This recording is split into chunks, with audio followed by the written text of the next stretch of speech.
청취자 여러분 안녕하세요. 라디오 방송 오늘이 보내드리는 격조 높은 시사 교양 팟캐스트 오다방입니다. 오늘 네 번째 시간입니다. 저는 오늘 오다방을 진행하는 오창익입니다.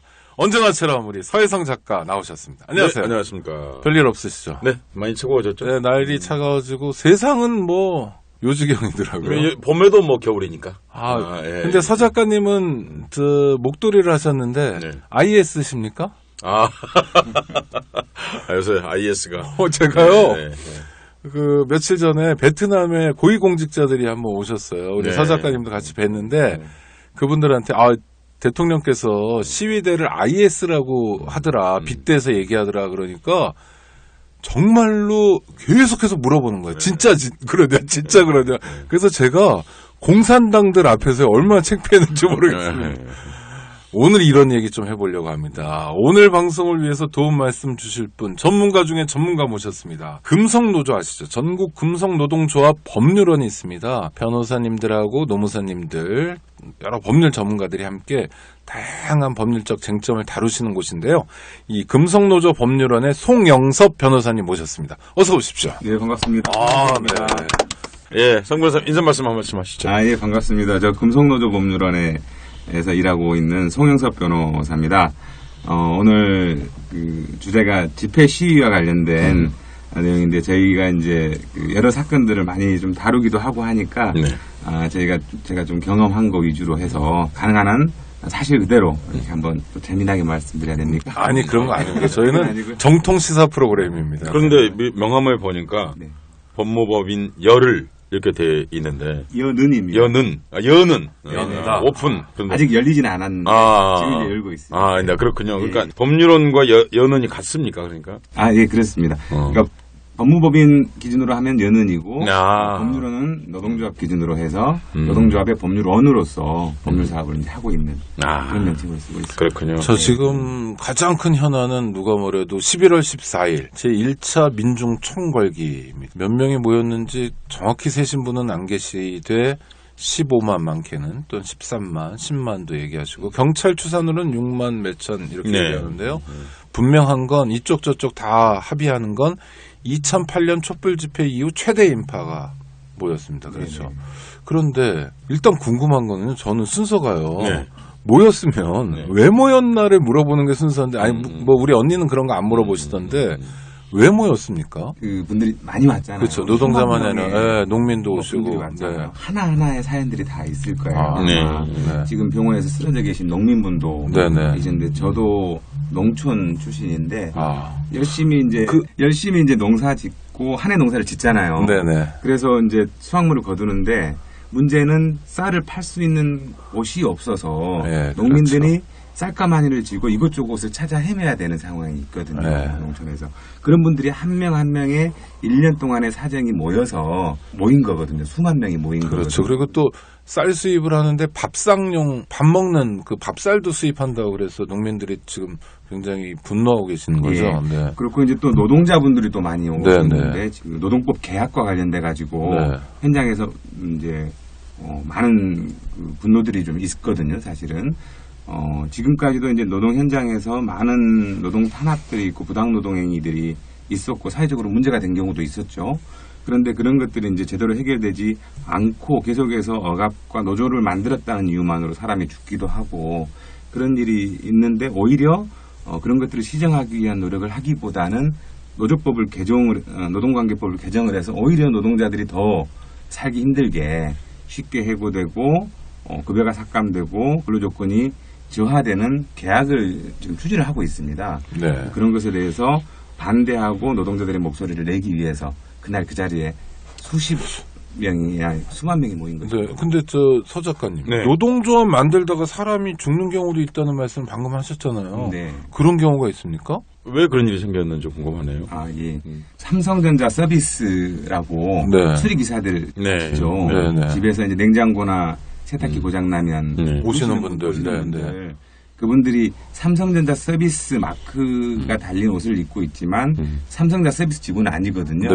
근데 다른 이제 중간에 하청업 협력업체 직원으로 계시는 분들인데 그분들이 노조를 만든 지 지금 한 2, 3년 정도 됐을 거예요. 아마.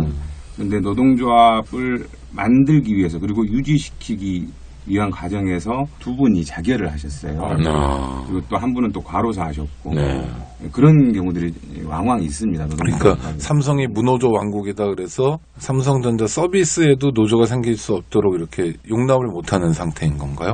그렇죠. 그러니까 노동조합은 기본적으로 뭐 만들 수 있고 법에서 허용되는데도 불구하고 그것을 법에서 할 수 있다는 것을 실제로 했다는 이유만으로 여러 가지 탄압들이 이제 들어오는 것이죠. 이를테면 어떻게 탄압합니까? 예를 들어서 뭐 징계 해고를 한다든지 전혀 다른 이유를 가지고 징계 해고를 한다든지 꼬투리 잡기. 네. 그렇죠. 막 감사를 진행을 해가지고 뭐 비위 사실을 이렇게 캐낸다든지 전혀 이제 평상시에 그렇게 하지 않은데도 불구하고 그렇게 해서 개인을 이렇게 억압하고 인격적인 모독을 주고 그리고 협력업체 사장이 뭐 언론 보도도 나왔습니다만은 뭐 협박하고 그런 것들로 인해서 정신적인 피해를 입고 결국에는 자살까지 하는 그런 사례들이 있죠. 그분 인권단체 뭐 하고 있습니까? 반성하고 있습니다.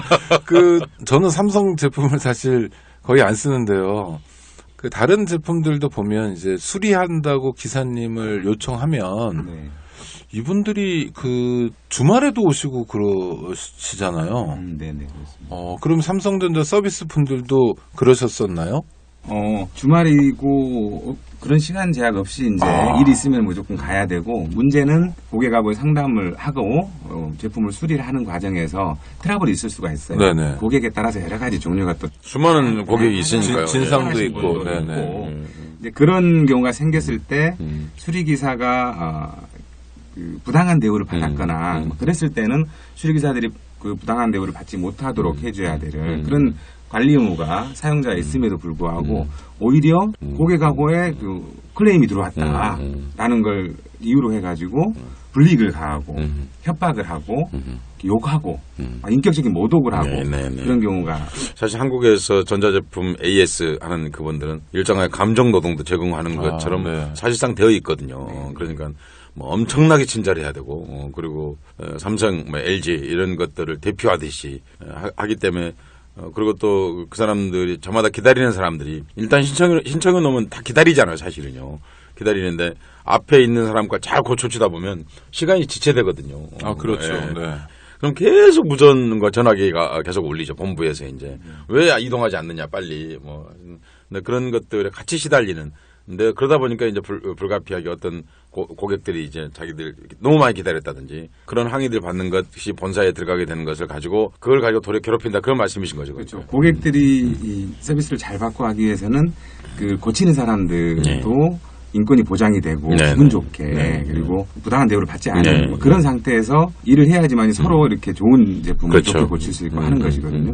그런데 기업하는 사람들 입장에서는 그런 거 노동인권이라는 걸 따지지 않고 최대한 효율적으로 그리고 단시간에 많은 일을 처리하고 클레임이 없고 하는 방식으로 하다 보니까 노동자들을 쥐어짜는 거죠.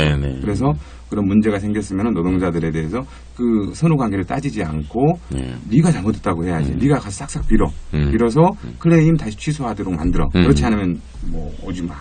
이런 식의 이제 탄압들이 이제 들어오고 그런 것들을 개선하기 위해서 할 수 있는 것들은 노동자들은 법에서 노동자가 그렇죠. 노동자밖에 없죠. 그래서 한 사람이 얘기했을 때 듣지 못하는 것을 여러 사람이 모여서 요구도 하고 하는 것들이 법으로 보장이 되어 있는데 이제 노동조합을 만들면 이제 그 탄압이 이제 대단히 이제 더 거세지는 거죠. 이제 그 자체만을 가지고 노동조합을 깨기 위해서 다양한 어떻게 보면 되게 비열한 그런 방식들이 사실 오죽했으면 얼마나 인격 모욕이 심하면 사실은 자살을 하겠어요.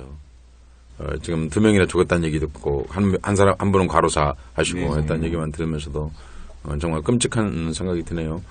그런 얘기 다루고 있는 그렇게 서비스업, 이마트 같은 혹은 뭐 그렇게 물건 파는 그런 곳에 일하는 사람들 얘기를 다루고 있는 드라마가 있지 않습니까? 막 끝났습니다. 12부작이. 재밌게 봤어요. 저도 다 보진 못했는데 송곳의 원래 뜻이 무엇인지 몰라도 하여간 날카롭게 우리 사회의 폐부를 찌르는 주머니 안에서 뭔가 삐져나오는 무언가.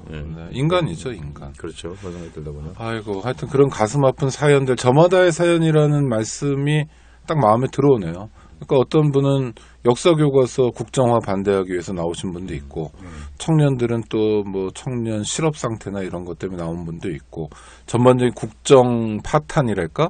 뭐 이런 걸 비판하는 분들도 있고. 예, 뭐 사실 분들이 이 정부 거죠. 출범한 이후에 출범 절차의 윤리성을 문제 삼는 분도 있고 실제로 이런 부정선거죠. 네. 네. 거기서부터 세월호 국정원의 이제 뭐 감청, 뭐 혹은 뭐 감청 장비 도입에 관한 데서 둘러싼 국민 감시에 대한 부분. 그러니까 현 정권 출범 이후에 사실 국민이 행복할 일은 거의 없었죠. 패션쇼를 보는 것 말고는 달리 뭐 특별히 행복할 일은 실제로 없었죠. 패션쇼라는 게 그 대통령의 패션쇼 말씀하시는 거예요? 언니가 옷을 자주 갈아입으시니까. 패션쇼도 패션도 중요하지만 모델도 중요합니다. 아무튼요. 그러니까 네. 실제로 아마 현재 집권 세력도 그렇게 생각할 겁니다. 지난 2년 몇 년 됐습니까? 2년 반이 2년 반 됐는데 3년 다 돼갑니다. 예, 3년 돼가는 이 시간 동안에 실제로 어떤 소기의 성과에 도달한 건 사실 없었거든요. 그리고 합리적인 결과에 도달한 것도 거의 없었거든요. 그러니까 아마 이거는 뭐 진보 보수하고 아무 관련 없는 거거든요. 그러니까 그런 상황이 있다 보니까 저마다의 사연이라는 것은 그런 모든 것들을 표현하고 있는 것들이 아닌가 하는 생각이죠. 그러니까 지난 11월 14일 날 집회는 단지 정말 민노총이나 혹은 뭐 농민들만의 분노나 상처만이 아니라 지난 3년 동안의 국민들이 갖고 있던 상처들을 가진 사람들이 어떻게 세상에 한번 나도 말 좀 해보자 내지는 뭐 그런 뜻을 가지고 거기에 모였겠죠. 제가 제일 궁금한 게 이럴 때마다 늘 나오는 얘기가 이제 배우 세력 어쩌고 나오지 않습니까? 과거에 민노총이 시위하자고 여러 번 그랬을 때도 사실은 사람들이 안 나와서 문제였잖아요. 네. 나오라고 그러는데 사람들이 나오는 게 아니잖아요. 민노총이 그렇게 힘이 셉니까? 제가 그걸 우선 물어보는 거예요. 민주노총 나와. 그럼 20만이 딱 나오는 거예요? 민주노총은 뭐 군대 같은 그런 뭐 명령, 네. 뭐 상명하달 그런 네. 단체가 아니거든요. 네. 대중 단체예요. 그러니까 노동조합이 조합원이면 근로자는 누구든지 참여할 수 있는 단체이기 때문에 명령을 내려가지고 그걸 명령을 이행을 하고 수행을 하고 그렇지 않으면은 수행을 안 하면 어떤 뭐 불이익을 가하고 그럴 수 있는 구조가 전혀 아닙니다. 그래서 오히려 조합원들이 어떤 요구가 있을 때 민주노총이 이런 걸 좀 이런 기회를 마련해 줘야 되는 거 아니냐 이런 요구들이 좀 많이 있거든요. 그리고 그런 기회들을 외치고 주장할 수 있는 공간을 만드는 데 좀 소극적이면 오히려 민주노총이 대단히 욕을 많이 먹습니다. 네, 욕 많이 먹었습니다. 여태까지. 민주노총이 가만히 있냐. 요구들이 있는데 이런 요구들을 우리가 이 정책이나 어떤 국정 운영 과정에서 소외될 수밖에 없는 뭐 4년에 한 번씩 총선, 5년에 한 번 그 대통령 선거 이외에는 국정에 관여할 수 있는 그런 기회가 없지 않습니까? 그런 어떤 주변부에 있는 사람들이 목소리를 낼 수 있는 그러한 역할들을 민주노총에서 하지 않으면 누가 하는 거냐? 그러려고 근로자들이 노동자들이 단결을 해서 만든 데가 민주노총인데 이런 요구들이 이제 오히려 하는 거죠. 근데 송 변호사님 제가 약간 삐딱한 질문 하나만 하겠습니다. 그 명령하고 뭐 명령을 하다라고 그걸 수행하는 조직은 아니라고 하는데 뭐 민주노총 위원장 명령 뭐 이런 거 가끔 나오지 않습니까? 이런 건 어떻게 해석해야 됩니까? 말이 그렇다는 거예요. 말이 그렇다. 그 명령을 수행하지 않았다고 해서 불이익이 됐다거나 이런 사례는 민주노총에서는 단 한 번도 없습니다. 그게 아니라 그리고 지침이나 명령이라고 해서 문구는 이제 그렇게 되고는 있는데 사실은 그 독려하는 것이죠. 그리고 그런 요구들이 필요하다라고 일정한 판단을 할 수는 있겠죠. 다만 그것을 실제로 참여하고 하는 것들은 조합원 개인의 자유의사에 따른 거죠. 그렇죠. 노조는 뭐 노동조합은 탈퇴하면 그만이니까요. 교회 안 나가면 그만인 것처럼. 이제 제가 이 말씀 드리는 거는 이제 그럴 때마다 배우 세력이 있다. 불온한 배우 세력이 현 민노총 위원장이 배우 세력의 거두다. 뭐 이제 대충 뭐 현재 그 경찰 발표능이 그런 거 아니겠습니까? 사실 굉장히 모욕감 느낍니다. 그럴 때. 아니 그럼 나머지 사람은 자기의사가 없다는 얘기잖아요. 그러면 배우 세력 서혜성 작가도 그날 집회 나가셨죠. 그러니까 배우 조정을 받고 나가신 거예요. 그러니까 아니 저는 그럼 아무 자유의사가 없다는 얘기잖아요. 거기 나오는 제 아주머니들도 받고 할머니들도 받고 제 친구도 만났고 옛날에 뭐 그래서 그런 만났거든요. 그 사람들이 다 현재 민노총 위원장이 누군지 모르는 사람들이에요. 그날 집회가 있다고 그러면 사실 원래 집회란 건 반은 집회를 구경하러 가는 사람들이거든요. 야 오랜만에 사람이 많이 모였다더라. 그러니까 한번 가보자. 할 때 실제로 그래서 가는 사람들 다분히 많거든요. 그럴 때마다 정말 모욕감을 느껴요. 어떻게 배우 세력에 의해서 우리가 조정될 만큼 저도 그래도 다 공부도 하고 글도 쓰고 신문에 글도 쓰고 이런 사람인데 남의 배우 조정 받아서 나갈 수 있는 그런 수준의 사람은 아니거든요. 자기들이 그래서 그런 것 같다 이런 의심도 드는데 당일 집회에 송 변호사님, 송영섭 변호사님도 가셨죠. 있었습니다. 양태를 한번 정리해 보면 자, 왜 집회가 열렸냐라고 묻지 않는 사회이긴 하지만 현재 쟁점은 그거니까요. 두 개지 아닙니까? 하나는 폭력 시위를 했다. 불법 폭력을 했다라는 게 한 축이 있고 과잉 진압이 있었다라는 게 한 축인 것 같아요. 이게 좀 경합하는데 물론 주로 들리는 목소리는 폭력 시위, IS 같은 사람들 뭐 이런 사람들인데요. 자, 폭력이 있었던 건 사실 아닌가요? 어떠세요? 그게 이제 돌이켜 보면 그 집회를 이제 사전에 오래 전부터 알렸었죠. 네네. 집회를 하겠다라고. 네. 그러면서 집회 신고, 행진 신고를 하도록 되어 있잖아요. 네. 현행 집시법에서 집회나 행진 신고를 했었어요. 여러 단체에서 많이 했었는데 뭐 청년들은 청년들대로 또 집회 신고를 하기도 하고 노동자들, 농민들 하기도 했었는데 서울시청 광장 집회 신고를 제외한 나머지 행진 신고는 모두 불허가 났었습니다. 네. 그래서 광화문으로 이제 가려고 했었잖아요. 네. 근데 원래 광화문도 노동단체에서 신고를 했던 행진 코스 중에 하나였어요. 네. 서울시청을 통해서 광화문 광장으로 가서 청운동 동사무소 앞에서 끝을 맺겠다. 이게 이제 청운동 동사무소면 청와대 근처, 바로 옆은 아니지만 대충 근처. 예, 네, 예. 그렇죠. 청와대에서 100m 이내에서는 집회가 네. 할 수 없는데 100m를 벗어난 지점. 네, 100m보다 넘습니다. 그래서 네. 이제 기자회견이나 집회를 한 적이 네, 네. 있었는데요. 그러기에서는 전면적으로 행진 통보를 금지당했었죠. 네. 그래서 보면은 광화문 광장이 집회가 금지된 장소는 또 아니거든요. 아니죠. 경찰은 미 대사관이 있다는 이유로 뭐 금지돼야 된다 이렇게 주장하기도 하는데 대사관이 있는 장소에 과거에는 집회가 금지됐었는데 네. 헌법재판소에서 그건 위헌이다 이렇게 판시가 난 적이 있습니다. 네. 그 이후에 이제 집시법이 개정이 됐고 그래서 대사관의 업무에 지장을 초래하지 않는 그러한 성격의 집회나 시위는 금지되지 않는다라고 했습니다. 그런데도 불구하고 이제 한국 사람들이 또 그 당시 시위대가 미 대사관에 항의하러 간 건 아니잖아요. 네네. 그렇죠. 그러니까 네. 미 대사관의 업무하고 전혀 무관한 상황이었죠. 그래서 결국 시위대가 이제 얘기했던 것은 그거였죠. 우리가 이러이러한 요구사항들이 있는데 그것을 전달을 해야 된다. 청와대에 전달을 해서 국정운영에 반영시키고자 한다. 네.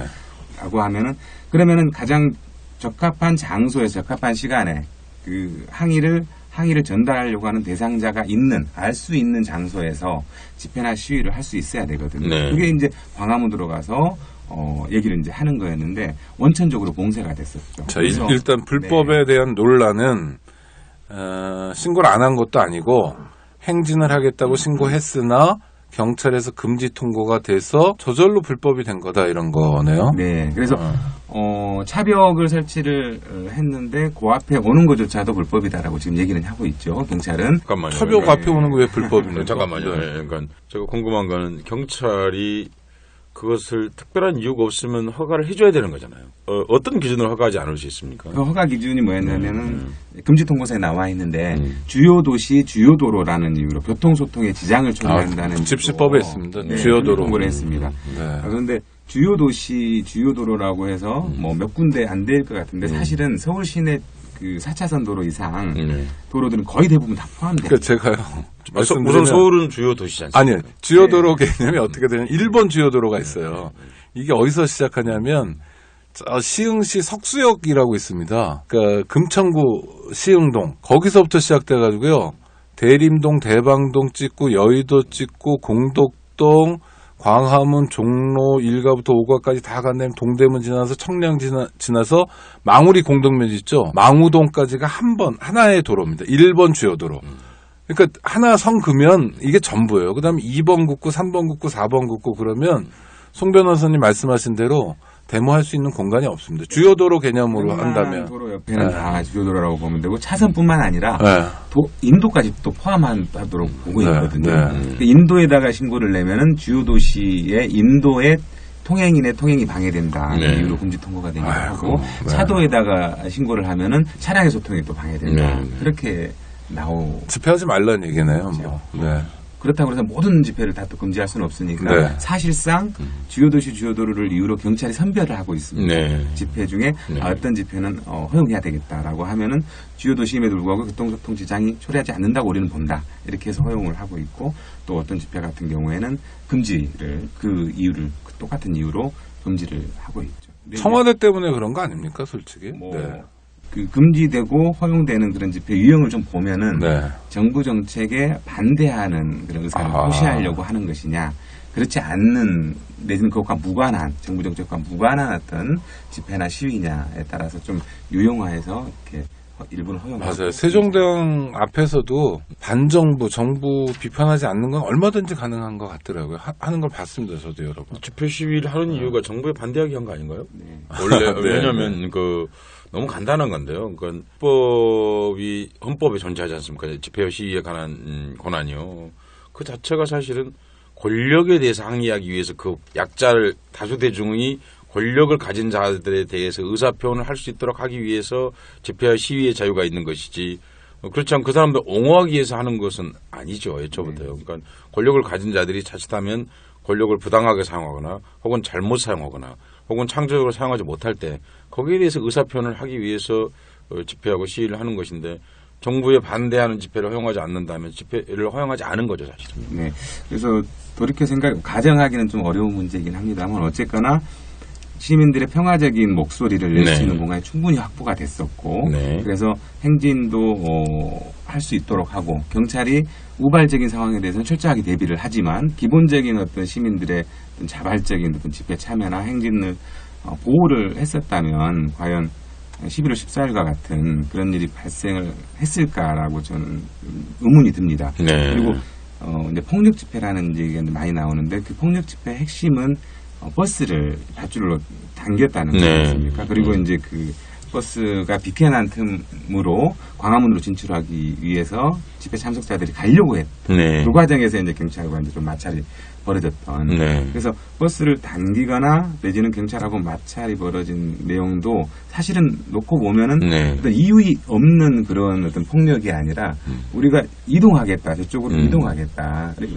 평화롭게 네. 광화문에서 우리 목소리를 낼 수 있는 기회를 박탈하지 마라라는 게 일반된 어떤 집회 참여자들의 요구였거든요. 네. 그러니까 그게 어떤 평화적인, 그리고 내지는 어떤 그 소수자의 목소리를 자유롭게 낼 수 있는 그러한 집회에 대한 경찰력이 과도하게 이렇게 제한하고 금지하고 둘러싸고, 그래서 집회 참석자들과 일반 시민들을 분리하는, 이게 가장 첫 단추가 바로 이게 잘못 끼어진 게 아닌가. 그런데 제가 알기로는 모든 법률을 잘 알지 못해서 물어보는 건데요. 차벽을 치는 것은 미연이 이런 판결이 난 적이 있지 않습니까? 노무현 대통령 때, 네, 네. 네, 네. 근데 좀 복잡하죠, 그건. 네, 요건들. 네, 네. 그러니까 이번에 차벽을 친 건 그럼 정당한 겁니까? 그거 가지고 다퉈봐야 되겠죠. 요 사건 가지고. 네. 근데 지난번 결정만 가지고는 정당하다고 나올 가능성도 좀 있는데요. 네. 네, 어떠세요, 송 변호사님? 아까 이제 헌법재판소에서 결정 났던 건 아마 서울시청을 이렇게 네. 둘러쌌던 네. 노무현 대통령 돌아갔을 네, 때. 그런 네. 사안이었습니다. 이번에는 이제 광화문 그 이순신 장군 동상 네. 앞에까지 차벽을 이제 설치를 하고 네. 그 소라광장 네. 주변을 이제 각 그 대로들을 다 차단을 시켰죠. 사실은 큰 틀에서는 서울시청 광장을 둘러싼 것과 유사한 형태가 됐었는데 네. 어쨌거나 장소가 다르고 그리고 또 일단은 새 소라탑 근처 자체가 지금 불허가 된 집회였기 때문에 네. 조금 어떻게 판단될지는 좀 두고 봐야 될 것 같아요. 네. 그런데 사실은 뭐 우리나라 헌법재판소가 정말 헌법의 수호자 역할을 한다면 이렇습니다. 그 경찰에 대한 기본 법률은 경찰관 직무집행법인데요. 1조가 목적인데 경찰이 왜 있어야 되냐, 경찰활동이라는 건 뭐냐 하면 첫 대목이 이거예요. 국민의 자유와 권리를 수호하고, 그다음에 그 법을 만든 이유는 경찰관의 직권을 사용할 때 남용을 금지하고, 경찰관이 직권을 사용하더라도 최소한도 범위 내에서 해야 되고, 뭐 이런 게 이제 법 1조에 있는 겁니다. 경찰은 뭐 하는 조직이냐면 국민의 자유와 권리를 보호하고 힘을 쓸 일, 이를테면 차벽을 세우거나 할 때는 정말 합리적으로 판단해서 최소한도 범위 내에서만 해야 된다. 이게 뭐 경찰 관련 법만이 아니라 국가 작용의 대전제 아닙니까, 송 변호사님? 그렇죠? 그렇죠. 그런 면에서 보면 차벽은 과도하다는, 제가 헌법재판소 재판관이면 저는 위헌 제가 결정합니다. 그날 이제 11월 14일 날 집회가 있다는 얘기를 제가 알고 있었고요. 그래서 그날 저녁 약속이 그런데 돼 있었어요, 사실은. 그래서 저는 그 당시에 집회 참석할 의사가 사실은 없었어요. 그런데 처음에는. 네, 왜냐하면 약속이 있으니까요. 그런데 인사동을 진입할 수가 없는 거예요. 약속은 인사동에서 있는데. 왜냐하면 인사동에 사실상 길이 막혀 있었어요. 그러니까 저는 음식 저 차림으로 봐도 무슨 제가 사실 이 나이 먹어서 이른바 가투를 하겠습니까? 그러니까 인사동에 밥을 먹으러 가야 되는데 그래서 제가 높은 사람 좀 만나게 해주라. 밥은 먹어야 되지 않냐. 그래서 그 출구가 될 만한 데를 5군데를 찾았어요. 네. 여기 안 열어주니까 그다음 가고. 그러니까 인사동 안에도 데모하느냐 내가 이렇게 물어봤어요. 그러니까 무슨 얘기인지 아시죠? 인사동 그렇죠. 안에서 데모하는 건 아닐 거 아니냐. 그런데 제가 이제 평소에 다니던 길 중에 하나가 어느 건물을 통과하면 갈 수 있는 데를 이제 찾았어요. 그런데 그 건물에다가도 빗장을 질러놓은 거예요. 사유재산이잖아요, 사실은요. 그러니까 그 건물을 화장실을 가기 위해서 그 건물을 통과하면 인사동에 들어갈 수 있는 곳이에요. 그래서 제가 건물주 불러달라고 그랬어요, 사실은요. 그제서야 이제 누가 와가지고 거기 문을 열어줘서 들어갔거든요. 그리고 이제 인사동에서 밥을 먹고 이제 근데 거기서 그 트위터로 이걸 본 거예요. 어떤 농민이 쓰러졌다더라. 근데 그 당시에는 돌아가셨다고 이렇게 나왔어요. 인간이면 당연히 궁금한 거 아니에요, 사실은요. 그래서 광화문 일대에 이제 나가봤죠. 그랬더니 뭐 체류액을 쏘고 뭐 이러고 있는 상황이더라고요. 근데 제가 얘기하는 건 이거예요. 시민의 통행을 도대체 어디까지 제한할 수 있는 겁니까? 그러니까 전 이 문제에 대해서 근본 이번에 정말 소송을 한번 진행해 봤으면 좋겠어요. 그 국가가 국가폭력기구인 경찰을 이용해서 피해가 예상되거나 할 때 도대체 시민의 통행 어디까지 제한할 수 있는 겁니까? 이제 헌법재판소에서도 경찰력 행사의 기준, 요건에 대해서 이제 여러 차례 선고를 판시를 한 바 있는데 한이 사례가 문제가 되고 있거든요. 헌법재판소에서는 이제 여러 차례 얘기하는 기준 중에 하나가 중대하고 명백한 위법 상황이 발생했을 때 경찰력이 투입이 돼서 그 행위를 제지하고 사후적으로 처벌할 수 있다 이렇게 이제 보고 있습니다. 그렇지 않고 사전적으로 뭐 그러한 행위가 있을 수도 있겠다라는 우려, 가능성만 가지고는 경찰력이 함부로 작동을 하지 못하도록 하고 있거든요. 왜냐하면은 그렇게 하는 경우에는 오히려 그 명백한 위험이나 침해가 없음에도 불구하고 일반적인 어떤 이동의 자유나 인권이 침해가 될 수 있는 소지가 있기 때문에 그렇게 제한을 하고 있는 것입니다. 그런데 이번에 광화문 집회에서도 그랬고 그 이외에 나머지 다른 집회에서도 경찰력 남용이 왕왕 문제가 되는 경우가 많습니다. 그럼요. 네, 그러니까 어떤 뭐 집회에서의 위법 상황을 통제하기 위한다는 명목으로 아예 그냥 도로 자체를 막아버려요. 그러니까 일반인의 통행도 금지가 됩니다. 저 같은 경우 바로 그런 경우. 현장에 나가보면 나 지금 약속 시간 급해가지고 누구랑 만나기로 했는데 여기를 가야 되는데 나보고 그럼 어떻게 가라는 얘기냐 이렇게 항의하시는 분들이 대단히 많습니다. 그 정도로 경찰력을 이용을 해서 아예 그냥 봉쇄를 하고 경찰력 행사의 가장 편한 방식을 그냥 선택을 해버리는 것이죠. 엄격한 요건에 따라서 판단하고 사전적으로 이렇게 억제하고 하는 거죠. 제가 이럴 때 송 변호사님한테는 화가 안 나는데 오창익 선생님한테 화가 좀 나네요. 경찰청 인권위원이었잖아요. 인권위원이었죠. 네, 과거에. 이런 거 좀 어떻게 안 고쳤습니까? 노력했는데 잘 안 고쳐져서 저희가 2008년에 제가 초대 2대 위원이었는데요. 전원 사퇴했습니다. 요번에도 사퇴는 능사가 아니잖아요. 능사가 아닌데 요번에도 건국대 법학전문대학원의 한상희 교수님이 사퇴하셨습니다. 한계에 부닥쳤던 거고요. 다른 수사 문제나 이런 문제는 경찰이 그래도 조금 위원들이 얘기하면 들어주거나 노력하는 최소한 신용은 있는데 유독 집회 시위 문제에 대해서는 경찰이 굉장히 경직돼 있습니다. 왜냐하면 대통령 보시기에 좋은 집회 시위만을 염두에 둬서 그래요. 그러니까 저는 차벽을 그렇게 막아서 청와대 쪽으로 못 가는 건 좋은데 그럼 청와대 쪽 말고 뭐 종로나 뭐 청계천이나 뭐 무슨 을지로나 남대문이나 이런 데서 마음대로 놀아도 되냐 우리가. 그런 태도로 경찰이 이제 집회. 인사동은 관계 없잖아요. 그러니까 관계 없는데도 그렇고 심지어. 네. 종로를 딱 기준으로 해서 종로 북쪽 북단으로는 사실상 집회가 금지되는 구조로 경찰은 인식하고 있는 거 아닌가 이렇게 좀. 근데 황당한 게 그날 대통령도 청와대에 없었잖아요. 아니 없는 대통령을 왜 지키느냐. 그러니까 이게 사당 지키는 거냐. 아, 사당. 네. 사당에는 왜, 사당에는 사람이 없어도 왜 제가 이제 시골 사람이어서 문중에서 사당을 굉장히 귀하게 여기거든요. 그렇죠. 마치 사당을 지키는 것 같은 그런. 옛날에 무슨 능지기 벼슬을 하듯 능참봉 하듯이. 네, 네. 아, 금속노조 법률원에서 나오셨으니까 지금. 맞아요. 저 궁금한 한 가지 하시죠. 네.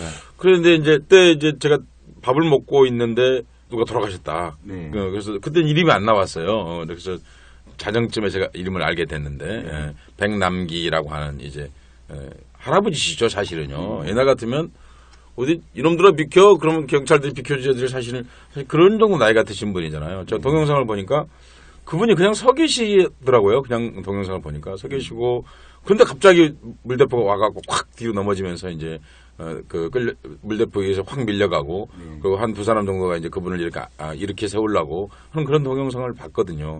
동영상 그건 크게 보면 두 종류의 동영상이더라고요. 그러니까요. 최초에 쏘는 걸 맞는 그래서 뒤로 넘어지는 동영상과 어떤 상황인데 그분이 물대포를 맞으신 거예요. 그리고 앞에 있는 남자 두 분이 더 있으시는데 왜 세 사람이 있는데 하필이면 이 백남기 농민에게 집중했는지 그것도 궁금하고요. 네. 이제 정로 쪽으로 보이고요. 네. 장소가. 네네. 그리고 그 백남기 농민분 말고도 그날 물대포를 맞아가지고 갑자기 여기 쓰러진 분들이 대단히 많았어요. 아, 그렇군요. 다른 영상을 보시면 저도 이제 여러 영상들을 봤는데 깜짝 놀랐습니다. 네네. 그러니까 저 정도로 갑자기 맞아가지고 바닥에 쓰러지면 저게 깨어날 수 있을까 하는 정도로 좀 넘어지면 거의 뭐 순식간에 넘어집니다. 아예 빠른 속도로. 그래서 뭐 손을 짚을 새도 없이 그냥 바로 그냥 몸이 바닥으로 넘어져가지고 주위에서 이제 사람 다쳤다 해가지고 한 두세 사람 가가지고 옆으로 이제 치우고 그다음에 또 물대포 쏘다가 또 어떤 사람이 맞아가지고 또 갑자기 팍 쓰러지면은 또 치우고 하는 게 곳곳에서 사실 발생을 했거든요.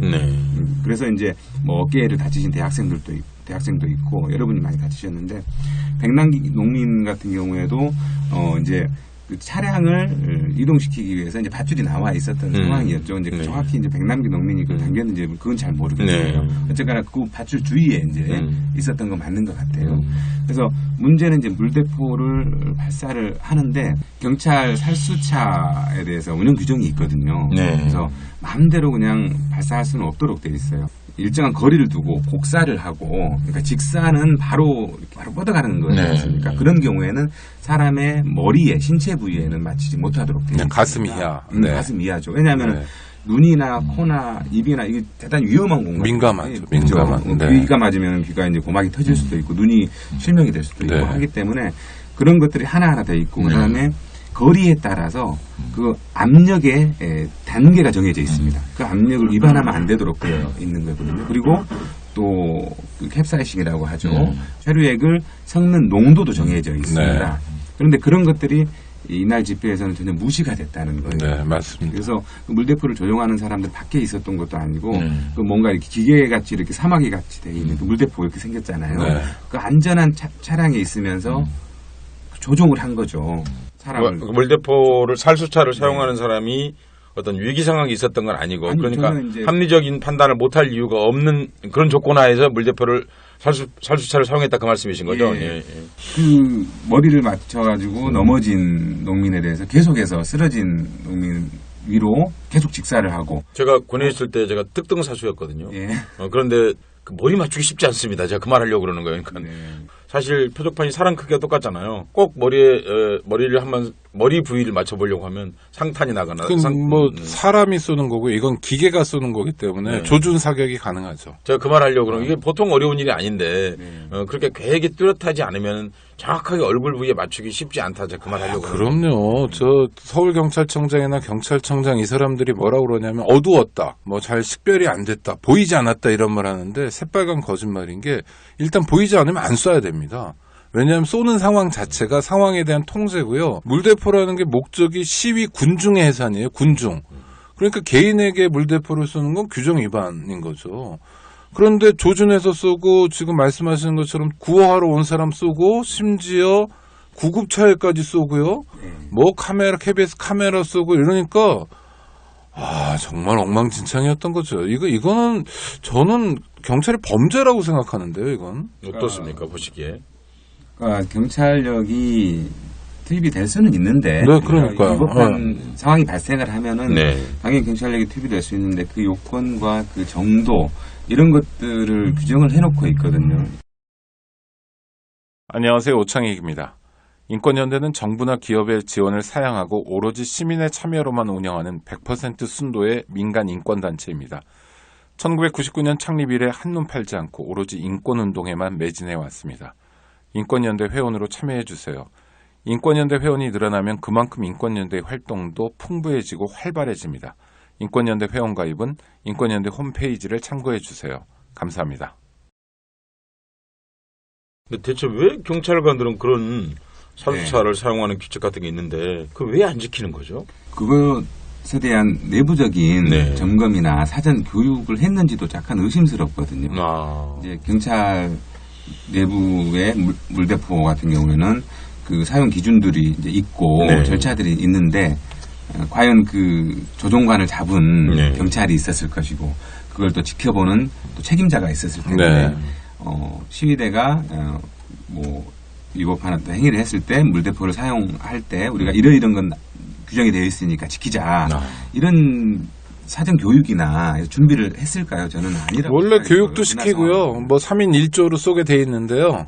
까불면 혼난다 이런 교훈을 주고 싶었던 것 같아요. 제 느낌에는. 아니면 직사 안 씁니다. 그러니까 직사라는 게 이게 단계별로 돼야 돼서 처음 분산 이렇게 흩뿌리기, 그다음에 곡사 쏘기, 그다음 직사가 이제 이거 1번이 안 되면 2번, 2번이 안 되면 3번, 3번이 안 되면 그다음에 최루액 섞어쓰기 이렇게 단계가 나갑니다. 그런데 경찰이 당일날 그 단계를 다 무시하고 처음부터 직사로 최루액을 섞어서 쐈잖아요. 이거는 뭐 한번 해보자는 거죠. 시민들을 상대로. 저는 그걸 보면서 생각했던 게 87년도에 연세대학교 이한열 열사 앞에 있는 백양로에 이한열 학생이 가고 있을 때 그때 SY 44였나요? 직격탄, 직격탄 깡통처럼 생긴 거였죠. 직격탄을 수평으로 발사하지 않습니까? 이게 왜 그 수평으로 쐈을까? 언론이 그렇게 물어볼 때 모르고 정말 이 기사 쓰는 거냐? 정말 그런 마음이었거든요. 그게 왜냐면 사실은 인간이라는 게 그렇게 지혜로운 동물이 아닙니다. 폭력기구를 사용할 때 폭력기구지 않습니까? 그게. 그러니까 인간이 그렇게 이성적으로 자기를 컨트롤하거나 그런 동물이 못 됩니다. 이상하게 야만성이 발휘될 수 있거든요. 인간이요. 언제나 선량한 결정을 내리지 않는다는 겁니다.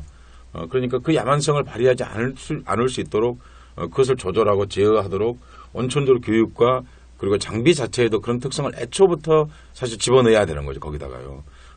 근데 특히나 국가가 자신들의 공권력을 사용할 때는 그런 제어력이 없는 공권력이라는 것은 사실 공권력으로서 의미를 상실하는 것이거든요. 근데 지난번 11월 14일 집회에서 그 경찰에 보여준 것은 그 공권력의 그 이성적 통제 내지는 그런 국민 앞에서 겸손하고 제어하겠다고 하는 그런 마음 같은 건 전혀 없었다고 생각하거든요. 제가 내일자 신문 칼럼에 그런 걸 쓰려고 하는데 이한열의 희생하고 이번에 백남기 선생의 경우를 비교해 보면 송 변호사님이 이제 만약 기소도 하고 판결도 한다면 사실 어느 게 죄질이 나쁩니까? 물론 둘 다 있어서는 안 되는 끔찍한 폭력이지만 국가 폭력이지만 저는 백남기 노인의 경우가 더 죄질이 나쁜 것 같아요. 저도 그렇게 생각합니다. 이한열은 한 번 쐈지만 여기는 계속 쏘고 도대체 구급차에 물대포를 쏘는 나라가 이한열 학생이 같은 경우는 거리가 상당히 있었어요. 그렇죠. 거리도 상당히 있었고 그리고 조진에서 발사했다 하더라도 우리가 체류탄 그 발사기의 특성을 아는데 그게 그렇게 정확하게 맞는다고 하는 게 사실 없거든요. 맞습니다. 총류탄이라고 그랬죠. 총 방식으로 쏘는. 그런데 이거는 아주 근거리였고 맞으면 반드시 넘어간다는 걸 알고 있었거든요. 그리고 지속했잖아요. 그래서 그친 게 아니라 사람이 넘어졌군. 내가 발사를 잘못했고 이렇게 생각한 게 아니라 넘어진 사람을 향해서 지속적으로 발사했고 1분 이상 그런 과정들을 보면 굉장히 사실은 이런 말을 방송에 쓰고 싶지는 않은데 정말 질이 좋지 않은 거죠. 정말. 이제 물대포를 사용했던 양이 나와서는 30분인가 40분 사용한 양이 세월호 집회에서 처음부터 끝까지 사용한 양하고 맞먹는 정도로. 그래서 초장부터 그랬다는 거죠. 그날 14일 날 나왔던 하루 만에 나왔던 물대포 사용 양이 1년 경찰이 사용한 양보다 더 많다고. 2014년 한 해 동안 맞습니다. 그만큼 어마어마한 양이 나왔고 그리고 현장에서 이제 실제로 동영상에서 확인을 하면은 직사를 넘어서 완전 수직으로 쏘고 있거든요. 네. 45도 이하로. 근데 이제 경찰은 그래도 버티는 사람이 있었으니까 견딜만 하지 않았느냐라는 얘기까지. 그게 설명이라고 하는지 참, 네.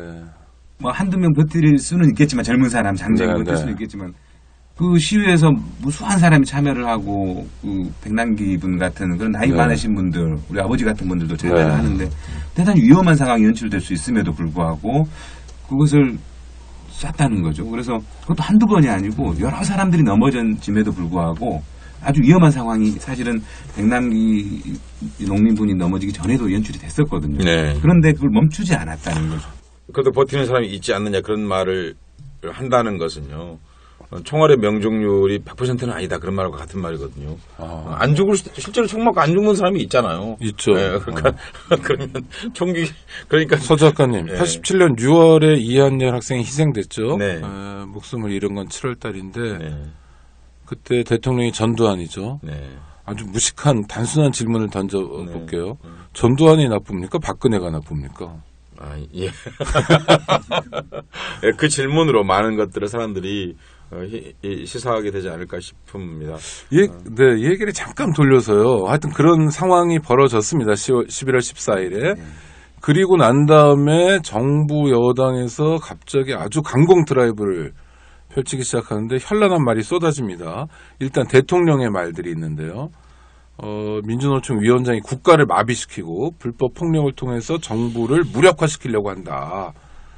이런 얘기도 하고 또 김무성 씨 YS의 정치적 아들이라고 얘기했던 김무성 씨가 뭐라고 그랬냐면 민주노총이 없었으면 우리나라는 벌써 1인당 GNP 3만 달러의 선진국에 됐을 거다. 이런 얘기를 하면서 또 지금 조계사에 계신 한상균 위원장에 대한 뭐 체포, 경내로 진입하겠다 이런 얘기도 흘리고요.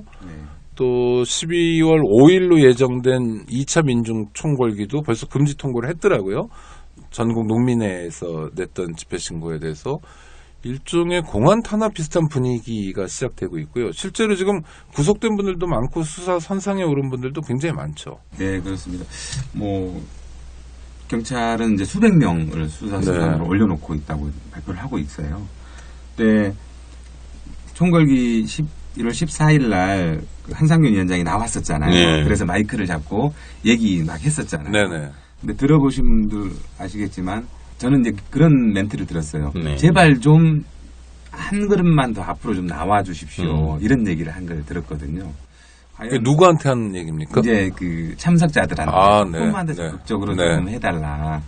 그러니까 국가를 마비시키고 정부를 무력화하겠다라는 그런 목적 내지는 그러한 수단을 가지고 있는 사람으로서 하는 얘기가 한 걸음 같아요. 네, 한 걸음. 안쓰러울 정도로 이렇게 그러니까 아주 간곡하게 부탁을 하는 그런 얘기를 했었거든요. 뭐 서울 시내를 점령을 했다. 그리고 뭐 그런 표현들 마비란 표현이 나오네. 네네, 마비. 뭐 이런 표현들을 하는데 그 준비하기 이전에 민주노총이 했던 말이 있어요. 네. 조합원들이나 일반 민중들이 모여서 우리의 목소리를 내므로써 다시 한번 자신감을 갖자. 우리가 이렇게 각 영역에서 계속 이 피해를 입고 그다음에 또 자신감이 떨어져 있는 그런 것들을 좀 극복을 해보자. 노동자는 노동자대로 다시금 우리가 할 수 있다라는 자신감 한번 가져보고 농민도 마찬가지고 각 영역에서 민중들이 적극적으로 이렇게 행동할 수 있는 그런 하나 계기를 만들어 보자는 거였거든요. 그래서 그 멘트가 나왔을라고 저는 생각이 들어요. 아, 우리가 이렇게 많이 모이니 이 차도가 평상시는 차만 다니는 차도인데 우리가 이렇게 여러 사람이 모여가지고 이렇게 힘을 발휘할 수 있는 겁니다. 여러분들 개인은 약하지만 위축되지 마라. 몇만 명이 모이니까 우리가 이 하나의 목소리를 낼 수 있지 않습니까? 우리가 주변부에 머물러 있긴 하지만 계속해서 이런 것들을 끊임없이 시도해야 되고 한번 힘을 내고 다시 한번 해봅시다. 희망을 가집시다. 라는 멘트로서 우리가 점령이든지 뭐 이런 걸 상징적으로 얘기를 했던 것이거든요. 그걸 실제로 점령을 해서 국가기관의 어떤 활동을 마비시키겠다. 그런 적 없죠. 네. 아니요. 다른 취지 맥락이었는데. 서 작가님한테 여쭤볼게요. 제가 처음부터 저 얘기했던 게 그거지 않습니까? 민노총에 그럴 힘이 있냐고요. 아니 그러니까 전교조 위원장이 뭐 빈민이라고 그러니까 조선일보에서 인민이라고 말했다고 사설도 쓰고 그러다 나중에 망신당했는데 없는 말 가지고도 하는 분들이니까 뭐 서 작가님 하여튼 지금 타겟은 민주노총이잖아요. 박근혜 정권 민주노총 때리기 왜 하는 겁니까? 어찌 보면 좀 단순한 내용이 사실 있다고 말할 수 있습니다. 그 교과서 문제가 단순히 교과서만 바꾸려고 그런다고 생각하지 않거든요. 그렇죠. 왜냐하면 현 정부가 교과서를 통해서 하려고 하는 것은 이데올로기 진지 구축을 하겠다는 거거든요. 그리고 단지 과거사의 문제만 있는 건 아니거든요. 그리고 그것에 의해서 한국 사회를 재구성하겠다는 뜻입니다. 그것은 실은 그보다 조금 더 일찍부터 시작되었다고 말할 수 있습니다. 통진당 해산이라고 하는 것이 종북 논쟁을 법적으로 입증하는 일이었거든요. 사실은요. 그 과정을 통해서 이데올로기가 가장 기초석을 깔았고 그 다음에 이제 교과서 문제가 이제 다시 한번 정북 대 반정북으로 까르는 거죠. 과거에는 민주 대 반민주 구조였는데 이런 기도를 하고 있는 것이고요. 그리고 총선에서 압승이 예상된다고 그러지 않습니까? 현재 집권 세력에게. 집권 세력이 잘해서 압승하는 게 아니라 야당이 잘못해서 이제 선거 이길 가능성이 현재 실제로 있는 거죠. 그랬을 때 그 다음 생각하고 있는 것은 그 개헌이라고 하는 것이 사람들이 이제 뭐 거의 중론이다시피 나오고 있습니다. 그렇다면 그런 것들에 대해서 저항하거나 혹은 반대하거나 할 수 있는 어찌 보면 유일한 대중적 세력이거든요. 거의. 그렇죠. 옛날에는 학생들이 있었는데. 전교조 우선 법에 노조화시켜서 상당 부분 무력화시켰지. 현재 남아있는 게 이제 민노총인 거예요, 사실은. 그러니까 민노총만 이제 말을 잘 들을 리가 없으니까 민노총만 이제 무력화시켜 놓으면 이 정권만이 아니라 다음 정권을 만들어내는 과정까지, 개헌하는 과정까지 굉장히 탄탄대로 갈 수 있다라고 생각하고 있는 것 같다는 건 추론이 잠깐만요. 추론이 가능한 것 같고 그러다 보니까 이제 뭐라고 그럽니까? 공면금지법. 결국 그 이제 IS 뭐 이슬람 국가 문제까지 얘기하는 그런 과격하고 과도한 주관적 표현 사실 지극히 주관적인 것 같지만 나쁜 권력은 언제나 주관적입니다. 그러니까 주관적인 걸 이상하게 보시면 안 돼요. 나쁜 권력은 언제나 주관적입니다. 그러니까 그들이 말하는 국가는 자기 집을 얘기하는 거고, 그러니까 국익이라는 건 자기 이익을 얘기하는 거죠. 자기와 자기 세력의 이익을 얘기하는 것인데, 그 의견이 나왔다고 생각하지 않고요. 정북 하나의 이데올로기 진영과 그리고 이제 다른 한편 이제 현재 그 서방 세계를 중심으로 해서 이제 악의 축처럼 구성해 놓은 IS라고 하는 그쪽으로 얘기를 몰아가는 형태일 것이고, 그런데 저는 개헌과 같이 맞물려 있는 굉장히 위험한 요소가 뭐냐면 이른바 테러 방지법으로 생각합니다. 이제 테러 방지법을 통하면 사실상 일상이 공안 상황인 거거든요. 공안 전국이 아니라 일상 자체가 그렇게 되는 건데 그런 과정에서 이제 개헌 문제나 이런 것들이 나왔을 때 거기에 대해서 저항할 수 있는 거의 유일한 대중 세력, 그나마 힘도 없지만 그 힘이란 대칭적이었을 때 힘이 있다고 말하는 것입니다. 그러니까 민노총이 저보다는 훨씬 힘이 많죠. 그러나 현 집권 세력의 힘과 대칭적일 수 있을 때 힘이 있느냐 없느냐를 말하는 건데 대칭적 위치에 사실 있지 못하지 않습니까? 송 변호사님 솔직히 그렇습니까? 안 그렇습니까? 네. 택도 없는 거죠. 간단하게 말해서요. 그러니까 대칭적 힘을 갖고 있지 않기 때문에 힘이 있다고 말할 수 없습니다. 근데 그나마 그래도 반대 세력, 현 정부의 반대 세력이 될 수 있는 중에 조직적 역량과 역할을 가지고 있는 사실상 과거의 민노총에 비하면 굉장히 무력한 민노총임에도 불구하고 구심은 될 수 있는. 구심은 될 수 있는.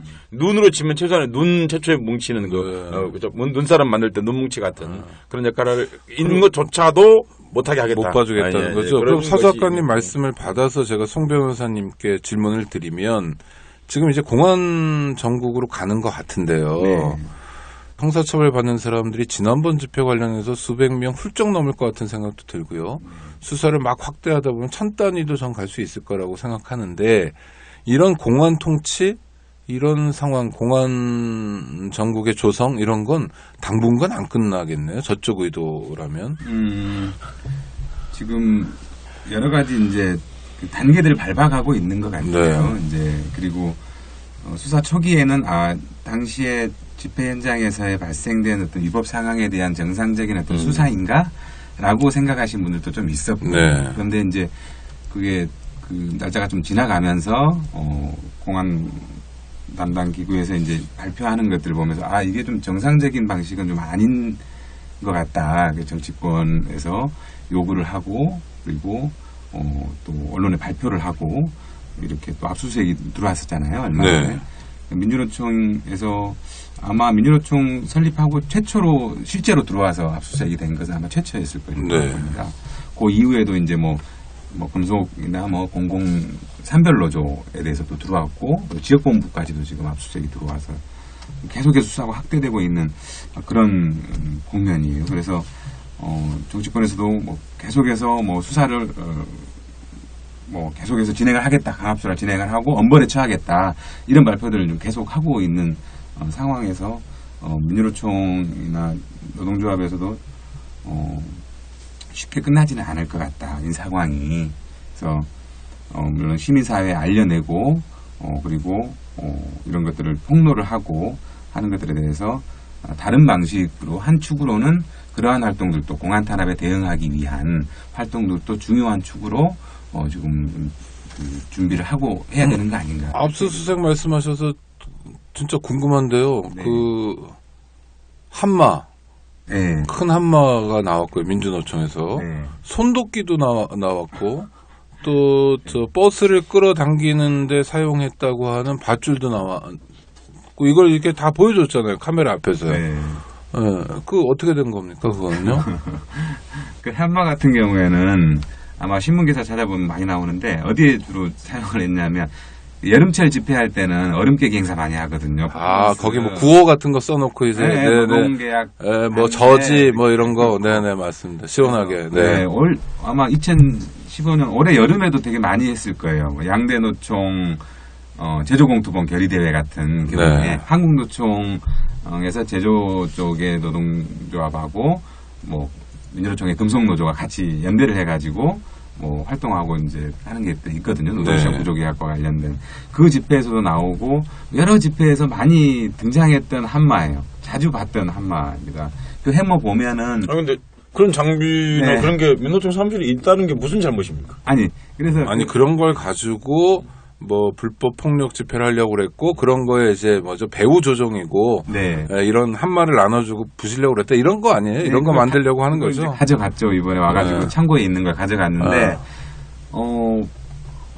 민중총궐기 집회 때 그 한마로 어떻게 그 연관성이 있는지에 대한 아무런 설명 없이 네. 그건 그 집회하고는 무관한 우리가 적법하게 했던 퍼포먼스에서 사용된 한마다라고 해서 사진도 보여주고 이렇게 했음에도 불구하고 일단은 가져가서 관련성 조사를 해보겠다. 네. 이렇게 해서 가져갔던 거거든요. 사진으로 보니까 네. 이 손잡이 부분 있지 않습니까? 이게 알록달록해요. 왜 그러냐면은 퍼포먼스 할 때 이쁘게 보여야 되니까. 근데 진짜로 그것을 집회에서 몰래 사용하겠다라고 하면 그럼 뭐 시커멓게 하거나 그렇죠, 그렇게 맞아요. 만들 리가 없잖아요. 참 거기에서 대한민국 사용됐다는 경찰이 유치하게들 노네요. 손도끼도 대단히 좀 손도끼는 뭐 그러니까 뭐 할 때 쓰는 겁니까 그거? 그게 이제 노동조합 상근자 중에 캠핑 좋아하시는 분이 있어요. 오토 캠핑. 갤로퍼 차량, RV 차량으로 네. 산악 겨울 산에 올라가 가지고 캠핑하고 하시는 분이 나무 쪼개려고 샀던 거거든요. 그건 개인 물품입니까? 민주노총 자산이 아니고 개인 서랍이 있던 거예요. 개인 서랍에서 나왔어요. 이제 그때 압수수색 과정에서. 그래서 이제 그분이 직접 가가지고 이거 내 거다. 내가 언제 샀고 경동시장에서 샀어요. 그래서 네. 경동시장에서 언제 샀고 어떤 용도로 샀고 이거 다 설명을 했어요. 그런데 가져갔던 거예요. 그리고 무시하고 그거를 저 기자간담회에서 저 보여주고 사진 찍으라고. 그렇죠. 그래서 이제 그거 다시 돌려달라고 지금 법원에 신청했는데. 네, 그 수사할 때 이렇게 왔다 갔다 하고 심지어 브리핑하고 이런 사람들이 제가 다 잘 아는 사람들. 경찰들이요? 네, 친구도 있었는데. 컴퓨터도 가져갔죠. 컴퓨터를 가져가지는 않고 안에 있는 자료들은 이제 가져갔죠. 네, 그래서 네. 이제 그게 이제 과거에는 컴퓨터 자체를 들어가기도 그렇죠. 했는데 네. 그런 것들은 조금 방지는 이번에는 참여를 해가지고. 그러면 민노총이니까 해준 거 아닙니까 그나마? 그렇죠. 네, 맞습니다. 일반인들한테는 네, 컴퓨터 네. 자체를 가져가서 제가 제일 황당하고 이해할 수 없는 게 컴퓨터를 가져가면 컴퓨터를 안 돌려주더군요. 왜 그런 거예요? 이제 나중에 이제 환부 신청을 해라라고 네, 하고 네, 그렇지 네. 않으면 아마 안 돌려줘요. 환부 신청하는데 몇 년이 걸리더군요. 제가 네, 알아보니까 네, 그것이. 네. 그럼 나는 컴퓨터에 있는 자료를 끄집어내서 글도 쓰고 은행 거래한 그 기록도 있고 근데 그런 것들을 다 할 수가 없게 되는데 그럼 국가가 그럴 권한이 국가에 있는 거예요?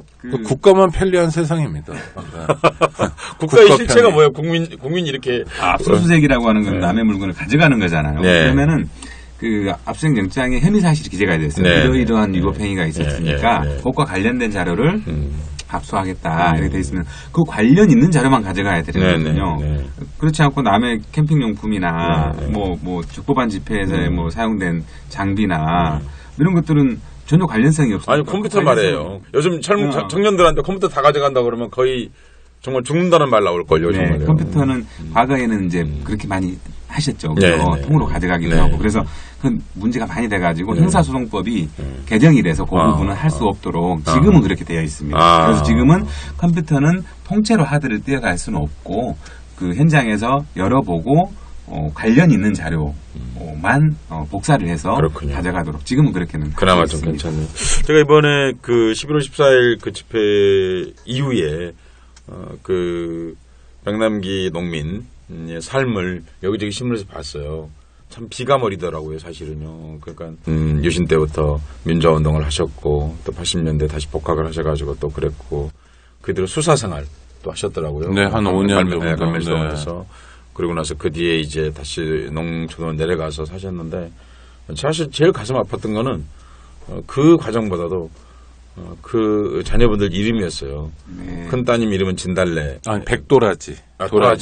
도라지고 막내 따님 이름 민주하더라고요. 네. 네. 아들은 두산. 네, 두산이고. 네. 그러니까 무슨 얘기냐면 그 막내 따님을 낳을 때의 꿈이 이루어지지 않고 결국 당신이 다시 물대포에 이렇게 희생이 되어서 쓰러져 계시는구나 생각하니까 그냥 그 사람 전체의 인생이 그를 이렇게 무슨 참 액체처럼 저한테 스며오는 거예요. 그냥 뭔 복잡한 얘기가 아니라 이분의 삶 전체가 최소한의 양식 있는 사회를 위해서 살기 위해서 살아왔는데 그 딸의 이름에게까지 민주화라는 이름을 넣었는데 어찌 보면 딸이 불편했을 수도 있잖아요. 성장하면서 야 네가 뭐 민주화냐 뭐 이런 이런 그런데도 불구하고 이제 그렇게 살아오고 또 그 따님도 근데 그 이름을 안 싫어한다고 그러더라고요. 그러니까 그렇게 했는데 결국 그 소박한 것을 못 이룬 채로 당신은 물대포에 맞아서 쓰러져 계시고 그 막내 딸이 울고 있는 걸 보고 있으려니까 진짜 민주화가 울더라고요. 그냥 뭔 복잡한 얘기가 아니라 진짜 민주화가 울고 진짜 있어요. 민주화가 맞아요. 울고 있는 거예요. 도라지라는 게 민중을 상징하는 거죠. 그렇죠. 예. 그럼 민중도 울고 있네요. 예, 도라지도 예, 울고 정말. 민주화도 울고. 그 백남기 농민분들 보신 분들은 네. 비슷한 감정을 느꼈을 텐데 네. 그분이 이렇게 얼굴에 보이시더라고요. 그분의 네. 살아온 삶이 네, 얼굴에 맞습니다. 보이고. 어찌 보면은 저희 아버지랑도 많이 닮은 것 같기도 하고. 네.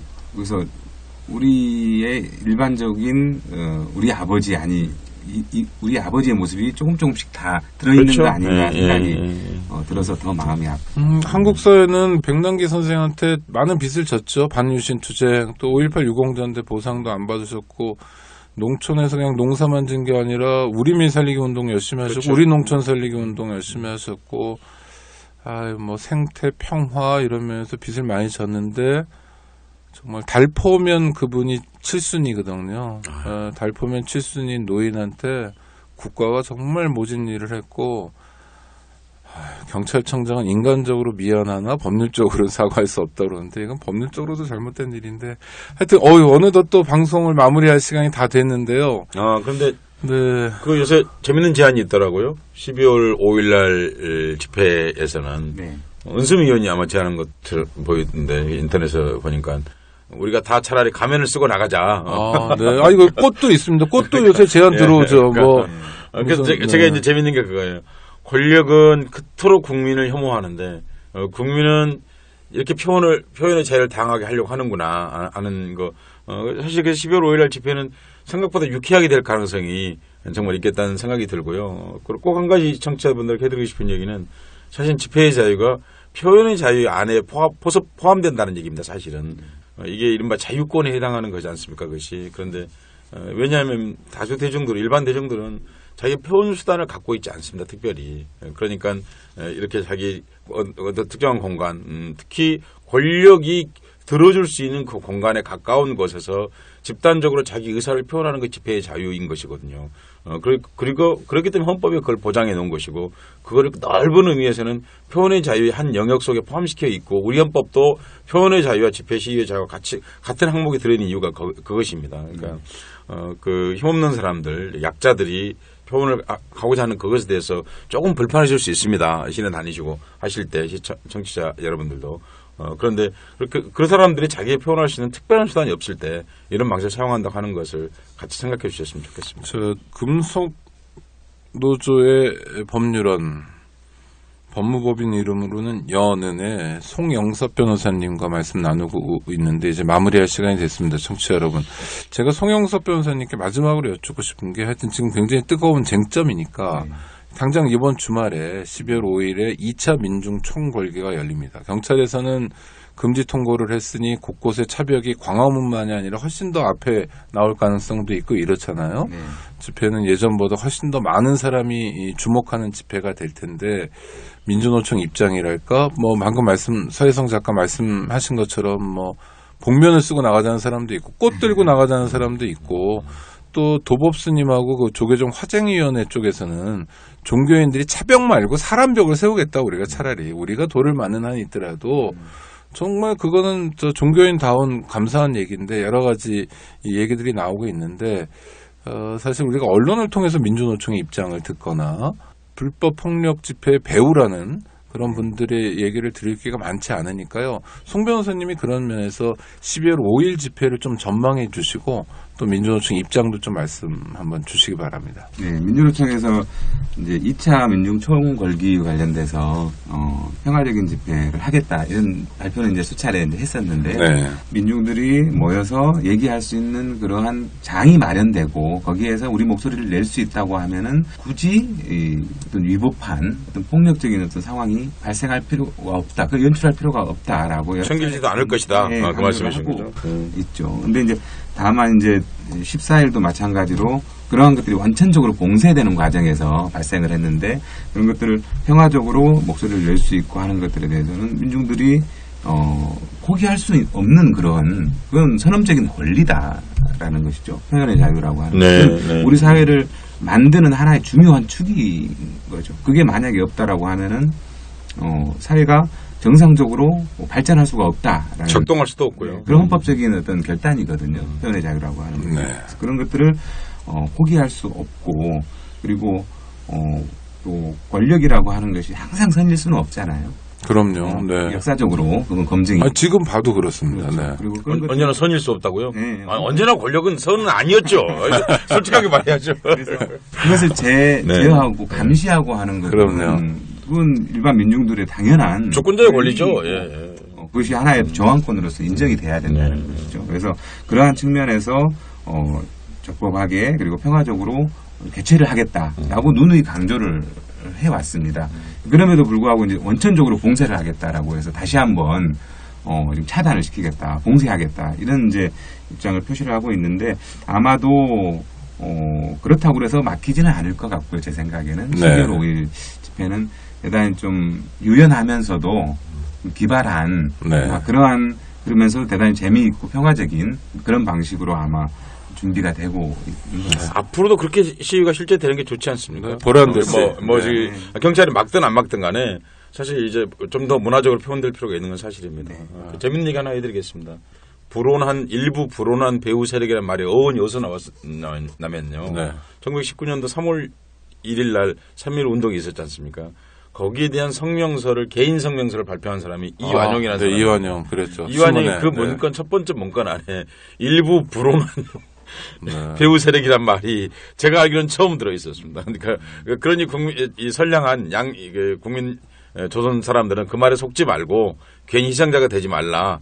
지금 우리가 듣고 있는 그 말이 거기서 제가 알기로는 거기서 처음 나온 괜히 거죠. 희생자가 되지 말라는 건 협박이네요. 겁박. 그렇죠. 그러니까 그렇게 돼 있는데 그 말을 3.1운동이 일어난 지 지금 거의 98년인가 됐거든요. 그런데 지금도 거의 그 말을 100년 동안 일부 불순 세력 이완용이 했던 말 지금도 듣고 있습니다.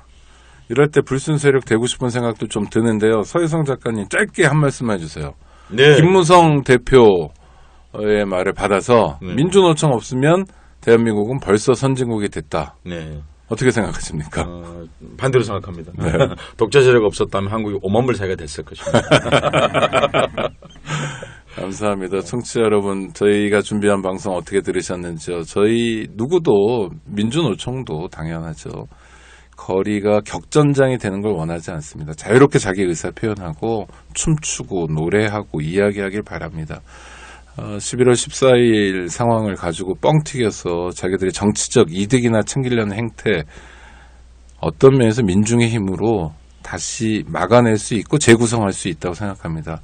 주말에 거리에서 재밌게 만났으면 좋겠고요. 오늘 방송에 참여해 주신 금속노조 법률원의 송영섭 변호사님 감사합니다. 네, 고맙습니다. 네, 고맙습니다. 안녕히 가십시오. 고맙습니다. 청취자 여러분 감사합니다. 안녕하세요. 장발장은행의 대표를 맡고 있는 홍세화입니다. 200만 원, 300만 원 벌금을 내지 못해 감옥에 갇히는 분이 매년 4만 명이 넘습니다. 장발장은행은 이분들에게 무이자 무담보로 대출을 해주고 있습니다. 장발장은행을 후원해 주시기 바랍니다. 실로 모든 게 엉망으로 치닫는 듯한 세상입니다마는